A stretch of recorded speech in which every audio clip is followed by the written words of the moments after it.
RTV app వార్తల్ని క్షణాల్లో చదివే అవకాశం ఉంటుంది. ఒక న్యూస్ పేపర్, ఒక టెలివిజన్ ఛానల్ మీ చేతుల్లో ఎప్పుడూ ఉంటాయి.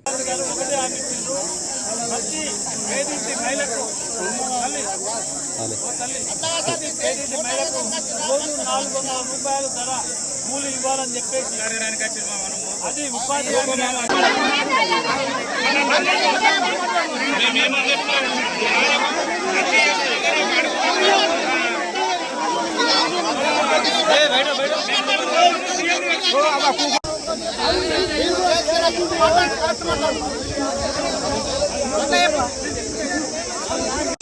ఏం మాట్లాడదు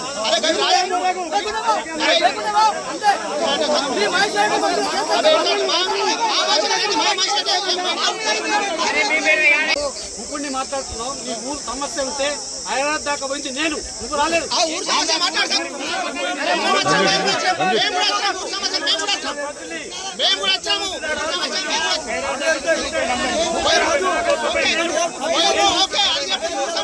ఊరికెళ్ళేము రాజకీయ నాయకులు పని చేస్తాం. పబ్లిక్ చెప్తే గాలి దయచేసి నువ్వు వచ్చింది భూమి సాగు రాజు. ఒకటి, ప్రతి ఊర్లో ఉంటే సమస్యలు, ప్రతి ఊరికి నాయకులు వస్తారు. ఎవరిష్టం ఒక నిమిషం ఆగు, నీకు ఎవరిష్టం నాయకులు వాళ్ళు ప్రచారంకి వస్తారు, జనాలు వింటారు, వాళ్ళు ఇష్టం ఉన్నట్టే ఓటేస్తారు. నేను చెప్పగానే నవంబర్ కుక్కతో రాళ్ళు వాళ్ళు ఓటేది మేము ఎట్లా చెప్పుకోని, నువ్వు కూడా రేపు లీడర్ తీసుకొచ్చుకో, నువ్వు కూడా చెప్పుకో. నాకు ఎవరు బాగాలేదు, నేను చెప్పకపోతే పక్క కొంచెం ఏమంటలేదు. ఓట్లు కూడా అడుగుతాము, బాధతో అడుగుతాము. కాంగ్రెస్ ప్రభుత్వం గెలిచాక ఎవరైతే 6 పథకాలు ఒప్పుకున్నామో వాళ్ళు ఇప్పటికి చేసినాము. ఇంకోటి 15 ఆగస్టు నాడు నిర్ణయం తీసుకోవటం వెనుక కారణం లేకపోలేదు. మొదటిది ఏంటంటే, ఇట్లా పచ్చటి పొలాలతో నిండిన ఈ దిలావర్పూర్ గ్రామంలో మరి ఇథనాల్ ఫ్యాక్టరీ పెట్టి ఇక్కడ విషం వెదజల్లే ప్రయత్నం జరుగుతూ ఉంది. ఆ ఫ్యాక్టరీని ఆపాలి. ఆ ఫ్యాక్టరీ వద్దని ఆందోళన చేసిన రైతుల మీద పెట్టిన కేసులు కూడా ఉపసంహరించాలని చెప్పి డిమాండ్ చేస్తూ ఉన్నాం. ఇది ఒకటైతే, రెండవది వాళ్ళ దేశవ్యాప్తంగా కూడా ఢిల్లీలో ఉన్నటువంటి బీజేపీ ప్రభుత్వము అసమానతలను సృష్టించేది. కార్పొరేట్ రంగానికి న్యాయం చేస్తానికి వాళ్ళు 5 లక్షల కోట్లు రుణమాఫీకి డబ్బులు లేవన్నారు, కానీ కార్పొరేట్ రంగానికి 30 లక్షల కోట్ల వాళ్ళు రుణమాఫీ మాత్రం చేసి పెట్టారు. ఇవాళ దేశవ్యాప్తంగా 80 మంది ఉన్న బిలియనియర్లు వాళ్ళ సంఖ్య ఇవాళ 160కి పెరిగింది. ఈ 160 కలిసి ఆదాయంలో 25%, సంపదలో 40% అనుభవిస్తూ ఉన్నారు.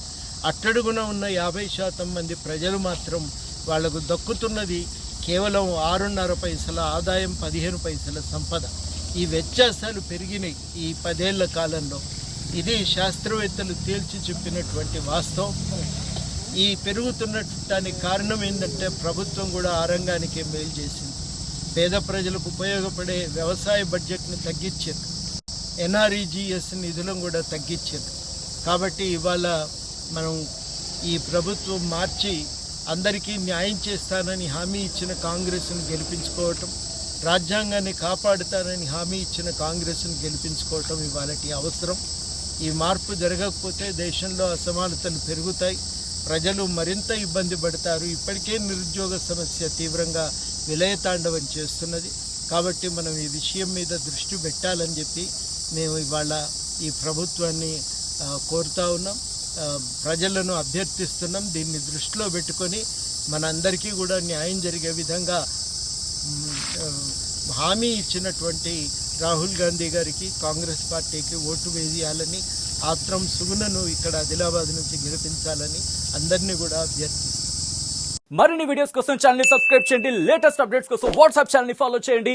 అండ్ లింక్ డిస్క్రిప్షన్ లో ఉంది.